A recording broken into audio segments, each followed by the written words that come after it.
অখিল গিরি একেবারে সংবাদ শিরোনামে চলে এসেছেন ফের একবার। অখিল গিরির বিরুদ্ধে দল একেবারে কড়া ব্যবস্থা নিয়েছে, তাকে মন্ত্রিসভা থেকে পদত্যাগ করানো হচ্ছে। আজকে পদত্যাগপত্র জমা দেবেন অখিল গিরি, ইতিমধ্যেই জানিয়ে দিয়েছেন। যদিও ক্ষমা তিনি চাইবেন না, নিজের দাবিতে একেবারে অনড় রয়েছে। পাশাপাশি তৃণমূল কংগ্রেসও কিন্তু ক্ষমা চাইতেই হবে, তাদের বক্তব্য অত্যন্ত জোরদার। এই নিয়ে যেমন আলোচনা চলবে, তার পাশাপাশি কিন্তু অবশ্যই আজকে নবম দশম নিয়োগ দুর্নীতিতে জীবন কৃষ্ণ সাহাকে ইডি জিজ্ঞাসাবাদের জন্য ডেকে পাঠিয়েছে বড়ুয়া তৃণমূল বিধায়ক। আলোচনা করবো যারা রয়েছেন। প্রথমে পরিচয় করিয়ে দেবো। অর্ণব সাহা রয়েছেন অর্চনা মজুমদার, সুব্রত দত্ত এবং আইনজীবী শ্রমিক বাগচি। সবাইকে স্বাগত জানাই আলোচনায়। শুরুতেই আপনাদের দেখাবো বন দপ্তরের আধিকারিককে হুমকি শাসানি। শেষ পর্যন্ত দলের শীর্ষ নেতৃত্বের চাপে কারামন্ত্রীর পদ থেকে পদত্যাগ করতে বাধ্য হলেন অখিল গিরি। আজ পদত্যাগপত্র দেবেন মুখ্যমন্ত্রীকে। যদিও দলের শীর্ষ নেতৃত্বের নির্দেশ সত্ত্বেও তিনি যে ক্ষমা চাইবেন না তাও স্পষ্ট জানিয়ে দিয়েছেন অখিল গিরি।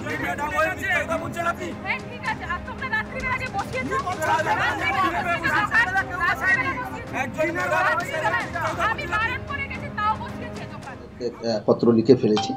কালকে যেহেতু বিধানসভায় মুখ্যমন্ত্রী আসবেন, আজকে রাত্রে আমি ওনার মেলে পাঠিয়ে দেবো। কালকে হাতে একটা পদত্যাগপত্র দিয়ে দেবো। আমি কখনো আধিকারিকের কাছে ক্ষমা চাই না। এই পরিস্থিতিটা যে গতকাল যে তাজপুরের যে বনাঞ্চলে ফরেস্ট ল্যান্ডের উপরে যে ঘটনাটা ঘটেছে, এটা সম্পূর্ণভাবে এখানকার যে রেঞ্জার মনীষা শ, তার জন্যেই এই পরিস্থিতিটা সৃষ্টি হয়েছে। আমাকে রাজ্য সভাপতি সুব্রত বক্সি এইমাত্র ফোন করেছিলেন। রাজ্য সভাপতি সুব্রত বক্সি এইমাত্র ফোন করে তিনি জানালেন যে মন্ত্রিসভা থেকে পদত্যাগ করার জন্য। আমি এতে কোনো অনুতপ্ত নয়। আমি কালকে যেটা ফিশারি ফরেস্টের আধিকারিককে বলেছি, সেই কথাটা উত্তেজনায় বসে বলেছি, তার জন্য আমি অনুতপ্ত। কিন্তু আমি পদত্যাগ করছি, আমি কোনো অনুতপ্ত না। কারণ আমি মানুষের জন্য লড়াই করতে গিয়ে হয়তো কোথাও ভুল করে ফেলেছি, কিন্তু লড়াই আমার জারি থাকবে। আমি যেহেতু দল আমাকে নির্দেশ দিয়েছে, মুখ্যমন্ত্রী নির্দেশ দিয়েছে, তার জন্য আমি মন্ত্রিসভা থেকে কালকে পদত্যাগ করছি। অখিল গিরির আচরণে দৃশ্যতই অস্বস্তিতে পড়া তৃণমূল শীর্ষ নেতৃত্ব গতকাল তাঁর সম্পর্কে ঠিক কি জানিয়েছিলেন শুনবো। তৃণমূল কংগ্রেসের এই মুহূর্তে যিনি তার রেজিগনেশন দিয়েছেন, সেই অখিল গিরি কারামন্ত্রী, নিঃশর্ত ক্ষমা চাইতে হবে সেই সরকারি আধিকারিকের কাছে, পদত্যাগপত্র পাঠিয়ে দিতে হবে মমতা বন্দ্যোপাধ্যায়ের কাছে। অখিল গিরি বারবারই বলছেন যে এই পরিস্থিতির সৃষ্টি হয়েছে রেঞ্জ অফিসার মনীষা সাহুকের জন্যই। রেঞ্জ অফিসার মনীষা সাহু তিনি কি বলছেন শোনাবো। এই মুহূর্তে তৃণমূলের তরফ থেকে জানানো হয়েছে যে আপনার কাছে মন্ত্রী অখিল গিরিকে নিঃস্বার্থভাবে ক্ষমা স্বীকার করতে হবে, নাহলে মন্ত্রিত্ব ছাড়তে হবে। কি বলবেন? এটা আমার নো কমেন্ট। এটা ওনাদের ব্যাপার, এটা তো আমাদের ব্যাপার না। ওনারা কি ডিসিশন নিচ্ছে, আর আমাদের বেসিক্যালি কাজ হচ্ছে ল্যান্ড বাঁচানোর জন্য। আলোচনা শুরু করবো অর্চনা দিকে দিয়ে। অর্চনা দি, একেবারে নজিরবিহীন ঘটনা, দৃষ্টান্তমূলক শাস্তির কথা যে তৃণমূল বারবার বলে, আপনারা সমালোচনা করেন যে তারা মুখেই বলে কাজে করে না। দৃষ্টান্তমূলক পদক্ষেপ নিল কিন্তু শাসক দল তথা রাজ্য সরকার, মানবেন? ভাইরাল হয় তখন জেসিবি, তখন জয়ন্ত সিং, তখন অখিল গিরিদের উপর অ্যাকশন হয়। এর আগে আপনারা দেখেছেন যে এই ভিডিও তো যা দেখাচ্ছে যে একজন সিনিয়র গভর্নমেন্ট অফিসার এবং মহিলা, এবং সে তার অন ডিউটি, তাকে যে ভাষা প্রয়োগ করেছেন, যে অঙ্গভঙ্গি করেছেন, ইটস আ ক্রিমিনাল অফেন্স। কি অ্যাকশানে এফআইআর হয়েছে, তাকে অ্যারেস্ট করা হয়েছে, কি অ্যাকশান নিয়েছে দল? তাকে মন্ত্রী পদ থেকে বরখাস্ত করে সে যেটা করেছে এটার কি মানে পানিশমেন্ট হলো? তাদের দলের থেকে অ্যাকশন নেওয়া একটা হোয়াট পুলিশ বিজেপি শাসিত রাজ্যগুলোতে কি এই ব্যবস্থা হয়? পুলিশ কি করছে? ক্রাইম করলে ক্রিমিনাল অফেন্স। বিজেপি শাসিত রাজ্যগুলোতে কি এই ব্যবস্থা হয়? অর্চনা দি জিজ্ঞেস করছেন যেটা হচ্ছে, অবশ্যই হয়। অজয় মিশ্র টেনির বিরুদ্ধে ব্যবস্থা নিয়েছিলেন আপনি যেটা বলছেন বিজেপি শাসিত রাজ্যে, অবশ্যই হয়। ল অ্যান্ড অর্ডার এত ভালো করে এই পশ্চিমবঙ্গের আজকে এই দশা কেন? আজকে ল অ্যান্ড অর্ডার সব ক্রিমিনালদের, দিদিমণির পোষা নেতা ক্রিমিনালদের হাতে আজকে আইন চলে গেছে। যেইভাবে আমাকে যদি বলতে না দেন, আমাকে যদি বলতে না দেন আমি বলবো না।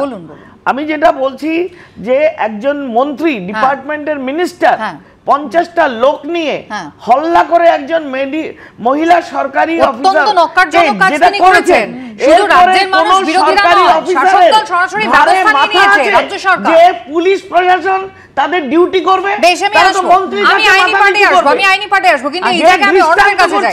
বেশ আমি অর্ণবের কাছে যাই। অর্ণব, একটা জিনিস আপনার নিশ্চয়ই মনে থাকবে যে একেবারে অখিলগিরি যখন সাংবাদিকদের মুখোমুখি হলেন, স্পষ্টই তিনি বলছেন যে বন দপ্তরের দুর্নীতির কথা। 2021 সাল, একটু পিছুই, ঠিক বিধানসভা নির্বাচনের আগে রাজীব বন্দ্যোপাধ্যায় তৃণমূল ছেড়ে বিজেপিতে চলে গেলেন। মমতা বন্দ্যোপাধ্যায় বললেন বন সহায়ক পদে রাজীব বন্দ্যোপাধ্যায় বনমন্ত্রী থাকাকালীন কি ধরনের দুর্নীতি হয়েছে তিনি কিন্তু জানেন। অখিলগিরি তাকে জোর করে তৃণমূল কংগ্রেস আজকে পদত্যাগ করাচ্ছে। কোথাও কেঁচো খুঁড়তে কেউ তো বেরোবে না তো? না, কেঁচো খুঁড়তে কেউটু বেরোনোর কোনো জায়গায় নেই। এইরকম একটা সিদ্ধান্ত, কঠোর সিদ্ধান্ত যখন দল নিতে পেরেছে, তখন এটা নিশ্চিত যে যদি কোনো এই ধরনের দুর্নীতি হয়েও থাকে, সেই দুর্নীতির অভ্যন্তরীণ তদন্ত অবশ্যই হবে এবং সেই জায়গা থেকে দাঁড়িয়ে দল নিশ্চয়ই কোনো না কোনো সিদ্ধান্ত নেবে। কিন্তু যে দুদিন ধরে যে একটার পর একটা ন্যারেটিভ আমরা দেখতে পাচ্ছি সেখানে এই ধরনের বিষয়ে কথা বলার কোনো অধিকার আদৌ বিজেপি এবং সিপিআইএম আছে কিনা সেটা নিয়ে প্রশ্ন উঠতে না। কিন্তু এখানে আমার যে প্রশ্নটা অর্ণব, সেটা হচ্ছে 2021 সালে মুখ্যমন্ত্রী মমতা বন্দ্যোপাধ্যায় তিনি নিজে বলেছিলেন বনসহায়ক পদে নিয়োগের ক্ষেত্রে কি কি সমস্যা আছে, কি দুর্নীতি হয়েছে তিনি সবটা জানেন। আজ 2024 সালেও সেই একই কথা বলছেন অখিলগিরি কারামন্ত্রী, তিনি বলছেন বন দপ্তরে দুর্নীতি হয়েছে। তাকে আজকে দল পদত্যাগ করাচ্ছে, ভালো কথা, নিঃসন্দেহে নজিরবিহীন দৃষ্টান্তমূলক পদক্ষেপ। কিন্তু আসল গোলযোগটা যে রয়ে গিয়েছে, তার মানে দলও জানে, সরকারও জানে, সমাধান এই যে গোলযোগের কথা আপনি বলছেন, এই কথাটা তো বলছেন অখিলগিরি কথাটা বলবো বলে বলছেন, এটা সামনে চলে আসছে এই কথাটা বলছেন। কিন্তু মমতা ব্যানার্জি যখন কথাটা বলেছেন, তার মানেটাই হচ্ছে যে দলের কাছে এই ধরনের খবর রয়েছে এবং দল অবশ্যই যেখানে এই ধরনের ঘটনা ঘটেছে, যেখানে এই ধরনের কাজ হয়েছে, সেখানে অবশ্যই ব্যবস্থা নেবে এবং সেই প্রসেস শুরু হয়েছে। দেখুন, একটা জিনিস লক্ষ্য করুন, আপনারাই কিন্তু এটা দেখাচ্ছেন যে 13 বছরে, আমি আপনাদের টিভি চ্যানেলেই দেখছিলাম, 13 বছরে এই প্রথম তৃণমূল কংগ্রেস এরকম একটা কঠোর সিদ্ধান্ত নিল। তার মানেটা হচ্ছে দলের মধ্যে যে শুদ্ধিকরণের কথা 21শে জুলাইয়ের মঞ্চ থেকে মমতা ব্যানার্জি বলেছিলেন, সেইটার দিকে কিন্তু দল একটু একটু করে যাচ্ছে। দেখুন, পশ্চিমবঙ্গে এই তৃণমূল সরকারকে বিপুল প্রতিকূলতার মধ্যে দিয়ে এগোতে হচ্ছে। তার বিরুদ্ধে একটা এমন শক্তি কেন্দ্রে রয়েছে, যে শক্তিটার হাতে মানি পাওয়ার, মাসল পাওয়ার, সমস্ত কিছু দিক দিয়ে তাদের হাতে কেন্দ্রীয় এজেন্সি, সমস্ত কিছু নিয়ে তারা গিলে খাওয়ার চেষ্টা করছে, সমস্ত দিক থেকে তারা ধ্বংস করার চেষ্টা করছে পশ্চিমবঙ্গের যে অর্থনীতিটাকে। তার বিরুদ্ধে লড়াই করতে হচ্ছে। আপনাদের গত শনিবারের ঘটনা, তাজপুরে গিয়ে বন দপ্তরের কাঁথি রেঞ্জ অফিসার মনীষা সাউকে ঠিক কি বলেছিলেন অখিলগিরি? এটা নিশ্চিত চোরকে ধরবে না, নিশ্চিত জানোয়ার কত বড় জানোয়ার ইয়াদব রেঞ্জার আসেনি ভাবতে হবে না যে ঠাকুর যে পুলিশ সব ডাং নিয়ে পিটাবো না, তখন বুঝবেন। আমি সুব্রত বাবুর কাছে এই জায়গায় আসবো। অখিলগিরি খুব উল্লেখযোগ্যভাবে বলছেন যে তার কাজ হচ্ছে মানুষের জন্য কথা বলা। ওখানকার যে ব্যবসায়ীরা তারা অভিযোগ করছেন রাতের অন্ধকারে এসে বন দপ্তরের আধিকারিকরা, কর্মীরা এসে নাকি তাদের ঘর ভাঙছেন। তিনি মানুষের কাজ করছেন, জমি বাঁচানোটা তার কাজ। সরকারি আধিকারিক, তিনি সরকারি নির্দেশ পালন করতে এসেছেন। জমি উদ্ধার করার দায়িত্ব দিয়েছেন মুখ্যমন্ত্রী মমতা বন্দ্যোপাধ্যায় নিজে, যে জমি জবরদখল হয়ে গিয়েছে। আজকে কোন সরকারি কাজ করছেন, কোন জমি বাঁচানোর কাজ করছেন অখিলগিরি? তাহলে কি সরকারি নির্দেশের বিরোধিতা করে তিনি মানুষের পাশে দাঁড়াতে চাইছিলেন? এইসব কোনো ব্যাপারই না। ও একটা কারামন্ত্রী, ওর তো জেলে থাকা উচিত। দেখুন, এর আগে আমাদের রাষ্ট্রপতি সম্পর্কেও খারাপ কথা বলেছিল। ও বেছে বেছে মহিলাদের সম্পর্কেই খারাপ কথা কেন বলে, ও সেটা বলতে পারবে, আমি জানি না। আমি আপনাদের বলছি যে দেখুন, এইটা আসলে ওই যে নূতন মাফিয়া পশ্চিমবাংলার, ও যে বলেছে না যে কোথায় কোথায় হেরেছে সেখানে সব বদলে দিতে হবে, এটা করতে হবে, ওটা করতে হবে, তারই অংশ এটা। কারণ পূর্ব মিদনাপুরে তৃণমূল কংগ্রেসের এই যে লাস্ট লোকসভা ভোটে পরাজয়, এবং সেই পরাজয়ের দায়িত্বটা ওর, মানে অখিলগিরির, ওর ছেলে যুব সভাপতি, তার ফলে উত্তমকে সামনে আনতে হবে। সেই প্রসেসের একটা পার্ট হচ্ছে এইটা। এইরকম যদি দেখা যায় যে তৃণমূল কংগ্রেসের জায়গায় জায়গায় এইরকম চারানা আটানার খুচরো নেতা, নাকি শুদ্ধিকরণ, না না কিসের শুদ্ধিকরণ, তার মানে দক্ষিণ 24 পরগনা জেলায় যেখানে তৃণমূল কংগ্রেস সব আসন জিতেছে, সেইখানে হচ্ছে কোনো এইরকম ঘটনা নেই। সেখানে সোনারপুরের ঘটনা নেই। সেখানকার এমএলএকে কি করা হয়েছে? এমএলএর মতোতেই তো মহিলাদের পায়ে শিকল দিয়ে আপনারাই দেখেছেন টেলিভিশনে, ওই যে লোকটা ওখানে করেছে। হ্যাঁ, তো ওখানে কি হয়েছে? কিছু হয়নি। ফলে যেখানে তৃণমূল কংগ্রেস হেরেছে, হারার দায় প্রশাসনকে ব্যবহার করে তুমি ভাই জিততে পারোনি কেন? ফলে তুমি রিমুভের একটা পার্ট হচ্ছে এইটা, এইরকম কাজ 2026-এর ইতিমধ্যেই প্রস্তুতি শুরু হয়ে গেছে। হ্যাঁ তাই তো। আরে একেবারে অন্য ব্যাখ্যা দিলেন সুব্রত দা। এবং এবার আপনাদের দেখাবো শনিবার অখিলগিরির এই মন্তব্যের পরে তোলপাড় পড়ে যায় রাজ্যের রাজনৈতিক মহলে। পরদিন জানা যায় তৃণমূলের সিদ্ধান্তের কথা। গোটা প্রেক্ষাপটটা কি ছিল শুনে নেওয়া যাক এবিপি আনন্দের সিনিয়র ভাইস প্রেসিডেন্ট সুমনদের কাছে। তৃণমূল কংগ্রেসের সিদ্ধান্ত হয়েছে যে অখিলগিরিকে তার পদত্যাগপত্র চাওয়া হবে এবং তিনি যদি পদত্যাগপত্র দিতে অস্বীকার করেন 13 বছরের তৃণমূল কংগ্রেসের শাসনকালে অখিলগিরি প্রথম মন্ত্রী হতে চলেছেন যাকে মন্ত্রিসভা থেকে বরখাস্ত করা হবে। 13 বছরের তৃণমূল কংগ্রেসের শাসনকালে এই রকম ঘটনা কখনো ঘটেনি। আমাদের মনে রাখতে হবে যে অনেকে বলছেন মহিলা অফিসার তা গুরুত্বপূর্ণ নয়, গুরুত্বপূর্ণ একজন সরকারি অফিসারের কাছে। নিঃসন্দেহে তিনি মহিলা, তাতে অখিলগিরির যে কাজ সেটা আরো ধিক্কিত হচ্ছে, কোনো সন্দেহ নেই। কিন্তু একজন সরকারি অফিসারকে রাজ্যের একজন মন্ত্রী বলছেন যে আপনার আয়ু 7, 8, 10 দিন, কিংবা যে আপনি আমাদের কর্মচারী বলে একেবারে অশ্রাব্য ভাষায়, যেখানে আমরা টেলিভিশনের ভাষায় বিপ দিতে বাধ্য হই, সেই ধরনের শব্দবন্ধ একজন সরকারি অফিসারকে, হ্যাঁ তিনি মহিলা সেই জন্য আরো খারাপ, কিন্তু একজন সরকারি অফিসারকে রাজ্যের একজন মন্ত্রী এ কথা বলতে পারেন না যিনি সংবিধান হাতে ধরে শপথ নেন। এই ভিডিও যেটার মধ্যে কিন্তু কোনো অ্যাম্বিগুইটি নেই, কোনো পক্ষ, অখিলগিরিও বলেননি সেই ভিডিও কোনোভাবে ফলস ভিডিও বা ফেক ভিডিও। দলের রাজ্য সভাপতি ফোন করে অখিলগিরিকে বলেন হয় নিঃশর্তে আপনি ক্ষমা চান, নয়তো রেঞ্জ অফিসার মনীষা সাউয়ের কাছে নিঃশর্তে ক্ষমা, নয়তো শটান আপনার পদত্যাগপত্র পাঠিয়ে দিন। আমি এখানে শ্রমিকের কাছে জানতে চাইবো, শ্রমিক একেবারে আইনের হিসেবে আমরা যদি দেখি, প্রথম কথা মন্ত্রিসভা থেকে তিনি পদত্যাগ করবেন, এরপরে বিধায়ক পদে থাকবেন কিনা সম্পূর্ণটা রাজ্য সরকার এবং দলের সিদ্ধান্ত। কিন্তু এখানে বক্তব্যটা হচ্ছে যে একজন সরকারি আধিকারিককে কাজে বাধা দেওয়া এবং তিনি একজন মহিলা আধিকারিক, তার বিরুদ্ধে যে সমস্ত কটু শব্দ তিনি ব্যবহার করেছেন, এমনকি মারধরের হুমকি পর্যন্ত দিয়েছেন, তার জীবনের মানে আয়ুর কতদিন সেটাও কিন্তু একেবারে বেঁধে দিয়েছেন অখিলগিরি। কি আইনত ব্যবস্থা হতে পারে তার? অবশ্যই অনিচ্ছাকৃত, মানে একটা বলতে পারা যায় যে মানে অ্যাটেম্প টু মার্ডার, এটা বলবো না, মানে এই যে খুনের হুমকি দেওয়া, এর জন্য কিন্তু অবশ্যই তার পিনাল অ্যাকশন অনুযায়ী ব্যবস্থা নেওয়া উচিত। পুলিশ যদি এফআইআর করে, পদের মেয়াদ বলে দিয়েছিলেন একদম, মানে কি তিনি একটা থ্রেটনিং দিচ্ছেন, থ্রেটনিং কোয়ারশন আমাদের সরকারে আপনারা একদম মানে থ্রেটনিং কোয়ারশন এই সমস্ত সেকশনে অবশ্যই কেস হওয়া উচিত বলে আমার মনে হয়। এবং ওই মহিলা আধিকারিক তথা বন দপ্তর তাদের উচিত এটা নিয়ে মামলা করা, আর না হলে যদি অন্য কেউ করেন সেক্ষেত্রেও আমার মনে হয় যে কোনো কোর্টের মাধ্যমে যদি এই টোটাল অভিযোগটাকে নিয়ে এই মামলাটা করা যায়, তাহলে এই মামলাটা আমার মনে হয় যে এটা কোর্ট গৃহীত করবে এবং সেই অনুযায়ী আইনি ব্যবস্থা অবশ্যই নেওয়া হবে। উনি যেটা করেছেন অত্যন্তই মানে নিন্দনীয় ব্যাপার, এবং মহিলাকে বলেছেন এটা তো আরও খারাপ। বর্তমানে যে নতুন আইন এসেছে এক্ষেত্রে কিন্তু বেঁচে যাওয়ার কোনো রাস্তা নেই, যদি এফআইআর হয় জেল যাত্রা একদম নিশ্চিত। এবং ক্ষমা তো তিনি চাইছেন না, নিজের মন্তব্যটা সেই মুহূর্তে উত্তেজিত হয়ে পড়েছিলেন এমনটা বলছেন, কিন্তু অস্বীকার করছেন না এখনো পর্যন্ত। এটা ওদের চারিত্রিক বৈশিষ্ট্য, এটা আজকে মিডিয়ার জন্য এত সামনে চলে এসেছে বলে এটা মানে চাপে পড়ে তৃণমূল তাকে আজকে পদত্যাগ করতে বাধ্য করিয়েছে। আদারওয়াইজ অনেক ঘটনাই আপনারা দেখেছেন, অতীতে আপনারাও দেখিয়েছেন, এই জামাল উদ্দিনের ঘটনা বলুন, শেখ শাহজাহান তিনি মহিলাদের সঙ্গে কি করতেন সেটা আজকে একদম পুরো পরিষ্কার, মানে জলের মতন। যেখানে যেখানে অস্বস্তিতে পড়ে যায় শাসক দল, বিরোধীদের চাপে বলুন বা রাজনৈতিক একটা কোনো প্রেশারে, তারা সেই সময় সেই জায়গাটা থেকে বাঁচার জন্য তখন সেখানে পদত্যাগ বা এই জায়গাগুলো দেখায়। পরিষ্কার কথা হচ্ছে এদের ক্যারেক্টারিস্টিক্স এইটাই, এবং সেই জন্যই জেসিবির মতন ঘটনা, শেখ শাহজাহানের মতন ঘটনা, এবং হচ্ছে আপনার ওই সেই যে বিধায়ক যিনি বলছেন যে 9টা-10টা বিয়ে করেছিলেন, তারপরে সেখানকার পুলিশ সেখানে অভিযোগ নিতে পারত না, অন্য জায়গায় পুলিশ স্বতঃপ্রণোদিতভাবে মামলা করতে পারে, অবশ্যই করতে পারে, কিন্তু এখানে করবে না। তার কারণ হচ্ছে আপনারা ভুলে গেলে হবে না পুলিশ মন্ত্রীর নামটা কি। সেই জন্য এখানে পুলিশ কিছুই করবে না, সেটা উনি জানেন।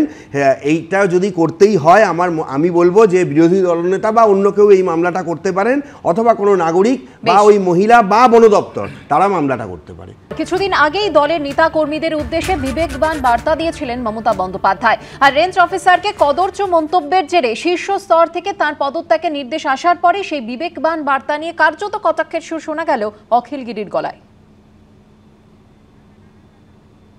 তৃণমূল কর্মী মানে তৃণমূল কংগ্রেস শুধু রাজনৈতিক দলের কর্মী নয়, তৃণমূল কংগ্রেস একটা সেবার কাজকর্মের প্ল্যাটফর্ম। মনে রাখবেন, এখানে আমি বিত্তবান চাই না, আমি বিবেকবান চাই। মুখ্যমন্ত্রী তো মানবিক হতে বলেছেন, বিবেকবান হতে বলেছেন। তিনি তো নিজে বলেছেন যে আপনারা বিত্তবান না, বিবেকবান চাই। তো বিবেক কোথায়? ফরেস্ট ডিপার্টমেন্টের বিবেক কোথায় গেল? অনুপ, এখানেই তো প্রশ্ন যে একেবারে রাষ্ট্রপতির উদ্দেশ্যে যিনি কুকথা বলেছিলেন তার হয়ে ক্ষমা চাইতে হয়েছিল স্বয়ং মুখ্যমন্ত্রীকে। মুখ্যমন্ত্রী ক্ষমা চেয়েছিলেন, অথচ অখিলগিরি তিনি কিন্তু ক্ষমা চাননি। তৃণমূল কংগ্রেস এখনো ভাবছে যে অখিলগিরি তিনি ক্ষমা চাইবেন। মানে বাড়বাড়ন্তের কারণটা কি? সেই রাষ্ট্রপতির সময় কোথাও যদি তাকে বাধ্য করা হতো, আজকের পরিস্থিতিটা তৈরি হতো, তাহলে আজকে এভাবে তৃণমূলকে বেকায়দায় পড়তে হতো না। আমি আপনার এই প্রশ্নটা আসছি, আমি জাস্ট একটু আপনি আগে যে কথাটা বলেছিলেন সেটা শেষ করতে পারলাম না। আমি একটা শুধু তথ্য দিয়ে দিচ্ছি, সেটা হচ্ছে আপনি বললেন যে রাজ্যের তরফ থেকে এই ধরনের দুর্নীতি, আপনি দুর্নীতির কথা বলেছিলেন, কি কি ব্যবস্থা নেওয়া হয়েছে। ধরুন রেশন নিয়ে যে অনিয়ম, সেই রেশন নিয়ে অনিয়মের ক্ষেত্রে আমি বলেছিলাম 2020-21 মধ্যে রাজ্য পুলিশ 13 জন হচ্ছে রেশন ডিলারকে অ্যারেস্ট করেছে, 463 জনকে শোকজ করেছে, 70 জনকে সাসপেন্ড করেছে।